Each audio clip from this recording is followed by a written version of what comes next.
Shalom, kembali lagi bersama saya Yunus Salopong Datu. Pada kesempatan kali ini saya akan membahas mengenai kekristenan yang berubah dan berbuah. Nah, saya mengambil perikop dari 1 Timotius 1 ayatnya yang ke-12 sampai ayatnya yang ke-17 dengan nats perikop dari 1 Timotius 1 ayat 16b yang berbunyi, dengan demikian aku menjadi contoh bagi mereka yang kemudian percaya kepadanya dan mendapat hidup yang kekal. Saudara-saudari, keberadaan orang Kristen di tengah dunia adalah sebagai garam dan terang dunia.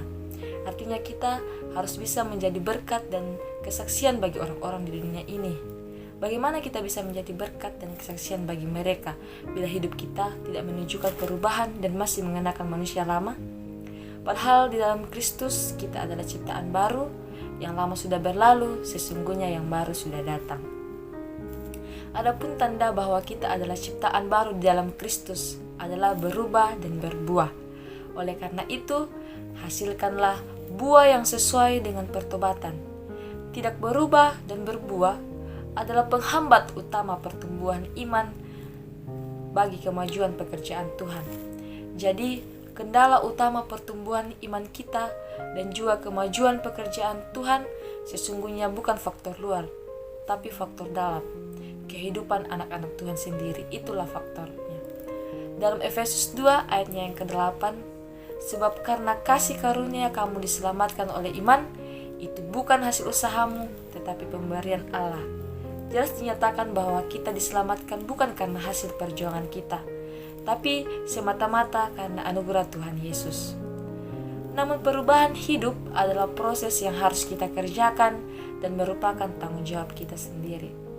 Tuhan memang berkuasa untuk mengubah hidup seseorang, tapi itu butuh respon juga dari pihak kita untuk memiliki kerelaan dibentuk dan diubah oleh Tuhan. Jadi di dalam diri kita juga harus ada tekad yang kuat untuk berubah, bukan pasif atau berpangku tangan sambil menunggu perubahan turun dari langit. Karena itu, tetaplah kerjakan keselamatanmu dengan takut dan gentar, bukan saja seperti waktu kita masih hadir, tetapi terlebih pula sekarang waktu kita tidak hadir, karena Allah lah yang mengerjakan di dalam hidup kita, baik kemauan kita maupun pekerjaan menurut kerelaan Tuhan Yesus.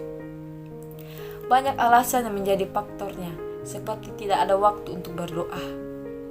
Demikianlah Yesus berkeliling ke semua kota dan desa. Ia mengajar dalam rumah-rumah ibadat dan memberitakan Injil Kerajaan Sorga serta melenyapkan segala penyakit dan kelemahan. Kita lihat dalam Matius 9 ayatnya yang ke-35. Saat berada di bumi, Tuhan Yesus tidak pernah berhenti untuk bekerja. Dia berkata, Bapakku bekerja sampai sekarang, maka aku pun bekerja juga. Alkitab pun menyatakan bahwa Yesus datang ke dunia bukan untuk dilayani, melainkan untuk melayani semua orang. Ayat nas di atas menunjukkan betapa sibuknya Yesus melayani jiwa-jiwa. Ia berjalan berkeliling ke semua kota dan desa sambil mengajar dan juga memberitakan Injil serta menyembuhkan segala penyakit. Demikian sibuknya sampai-sampai Yesus tidak mempunyai tempat untuk sekedar meletakkan kepalanya. Walaupun demikian, Yesus tidak pernah mengabaikan jam-jam doa.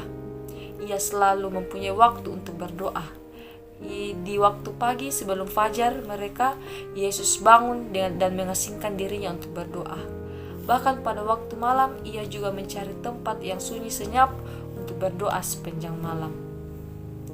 Ada peribahasa yang mengatakan time is money. Banyak orang yang sangat memperhitungkan waktunya secara detail. Waktu yang ada sebisa mungkin dipergunakan sebaik-baiknya.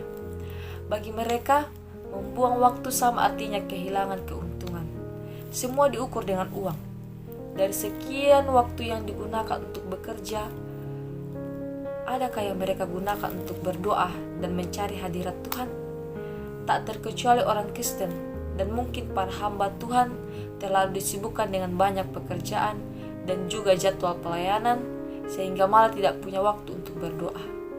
Kita bisa menyediakan waktu berjalan-jalan dengan keluarga, menyalurkan hobi memasak dan berkebun, berolahraga, nonton konser musik dan lain-lain.